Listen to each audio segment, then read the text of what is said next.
All is quiet in the house as the family sleeps. The two young girls are deep in slumber until the youngest awakens to a sharp pain, as if someone is pinching her about her torso. Suddenly, someone unseen throws her pillows and blankets onto the floor and continues their assault, pulling her hair. The other girl awakens to her sister's screams and turns on the light, only to see that they are alone in the bedroom, the door firmly shut.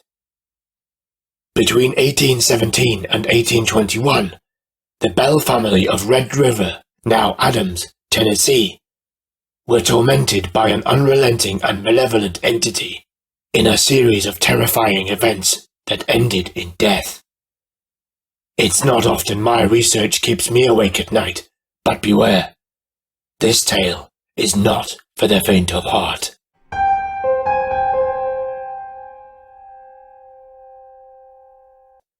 Greetings from the Witch House. I am your host, Dr. Gallo. Please take a moment to subscribe, or I'll haunt you myself. John Bell was a farmer and, along with his family, settled in the community of Red River to buy land and plant crops for harvest.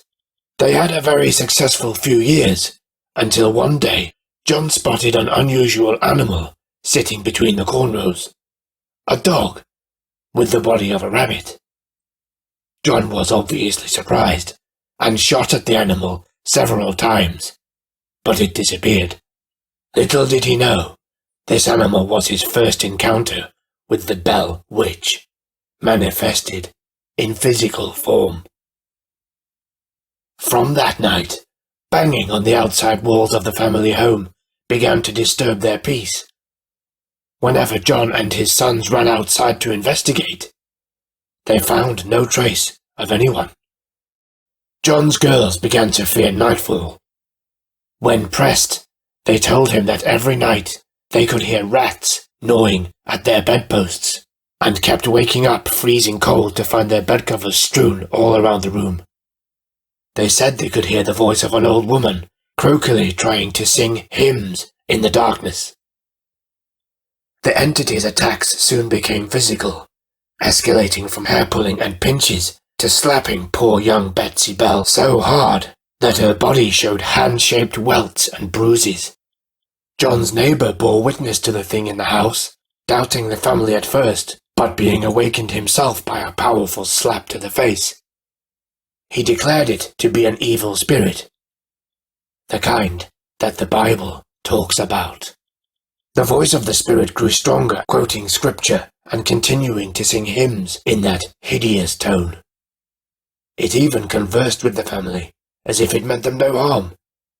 A stark contrast to its treatment of them under cover of darkness. News of the haunting reached General Jackson, who took an entourage to the Bell household to investigate. One of his men, a self-proclaimed witch tamer, scoffed at the spirit, believing it to be powerless. The man suddenly shrieked in pain, and his body started to jerk around, unnaturally, like that of a puppet. He screamed that he was being pricked with needles and beaten, before he was eventually flung through the door of the house, into the yard. The thing's unholy voice proclaimed that there was another fraud in Jackson's party, and that it would show them all the following night. Needless to say, Jackson's party left with haste in the morning, never to return. Following years of torment, John Bell finally died after an undefined illness that saw him housebound and unable to swallow without difficulty. Up until his death, the spirit continued to torment him with slaps and by removing his shoes as he tried to walk. On the morning of his death, his family found a mysterious black vial of liquid in the bedroom. The family cat licked up a drop and promptly leapt into the air, turned over, and landed stone dead on the floor. The voice of the witch proudly claimed responsibility for all of this, claiming to have given John a big dose of the stuff the night before. She could be heard cruelly laughing and singing throughout John Bell's funeral. But after all that, it disappeared, save for a couple of minor outbursts over the years. Some say that the entity fled to a nearby cave that remains open to this day, named after the Bell Witch itself. Travelers have reported unexplained sounds coming from within by day and at night, sometimes like that of an old woman humming, sometimes like something laughing so wickedly you might think it had gotten away with murder.